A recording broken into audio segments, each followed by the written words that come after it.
I woke to the sound of laughter echoing through my phone.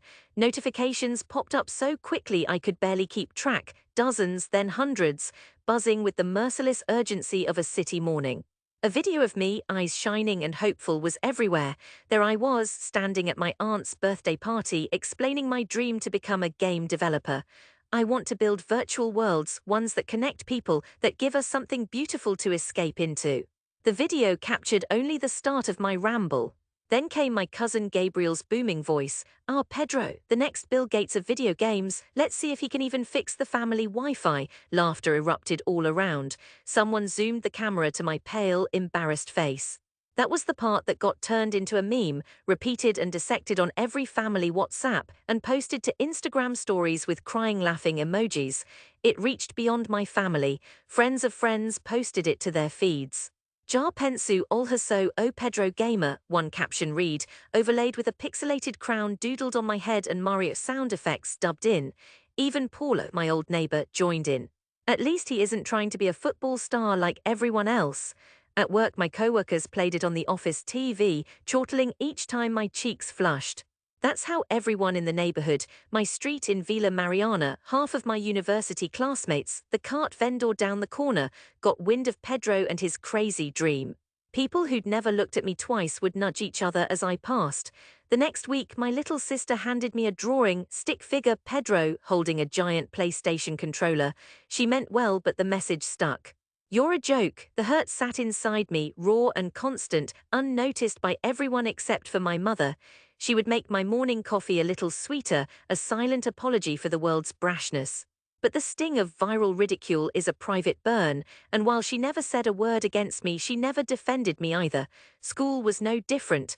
Even professors smiled too kindly at my questions about narrative design or multiplayer balancing, as if indulging a child's fantasy.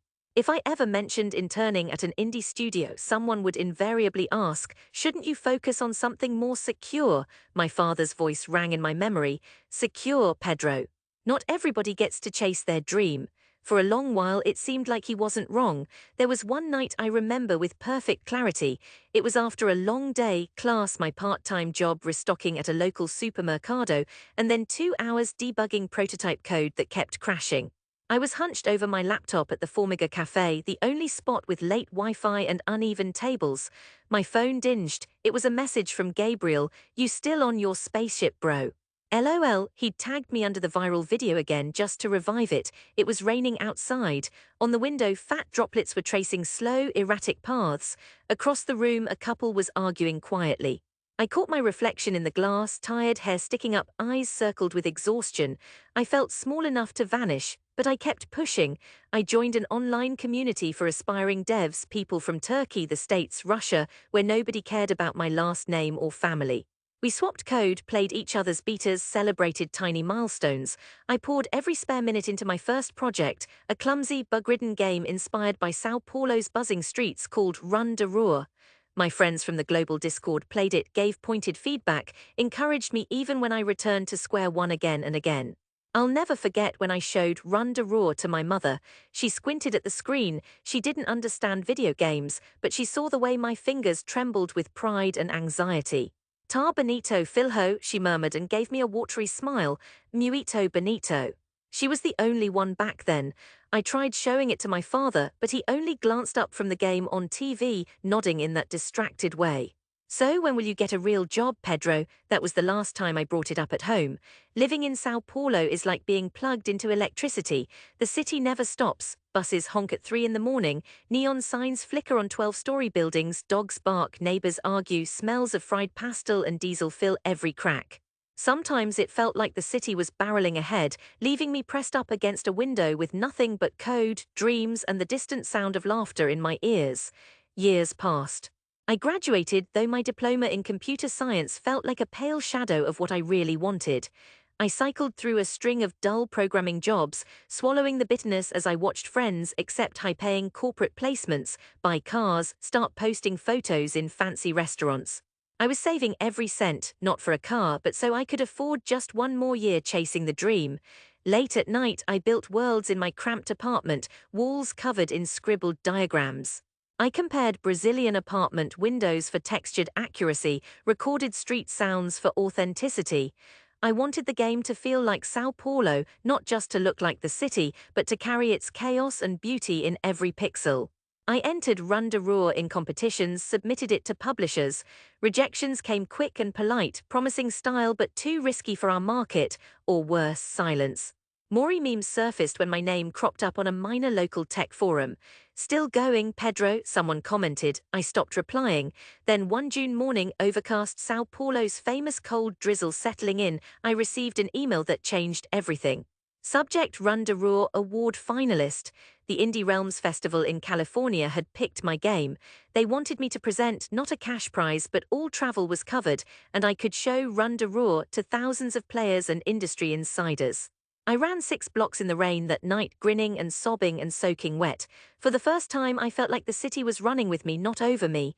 I stood on stage at the festival, hands trembling, showing clips of motorbikes weaving between traffic, invisible kids racing over rooftops, graffiti that pulsed with life, my Sao Paulo pixelated and magical. People played the demo, influencers tweeted. A mid-size international studio approached me after my demo and offered me my first contract. Within a year, Run de Roer was released on major platforms. Sales weren't blockbuster, but reviews marveled at the raw spirit and sense of place. "A paean to São Paulo streets," one said.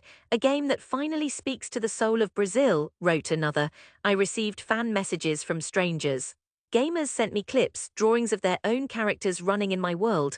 I was invited for interviews, podcasts, guest articles. Back home, family asked if I was coming back just to show us what you've been doing. My return was understated at first. My mother, always dignified, hugged me fiercely, and my sister dragged me out for coxswain and conversation. My father met me at the door, a little more silent, carrying the weight of years of unspoken doubt. I brought gifts, nothing flashy, a signed console controller for my sister, a rare vinyl for Mom, but the real moment, the reckoning, happened a few days later. Aunt Regina decided to throw a family churrasco, promising tudo em paz. Gabriel, of course, was there, already spinning a football in the yard when I arrived. The house was crowded, laughter as wide as the open windows, TVs in each room replaying the Copa do Brasil finals. At first I was nervous, my stomach twisted as old jokes resurfaced. Gabriel raised his glass and grinned. "The prodigal gamer returns, just kidding man, what's up, legend?"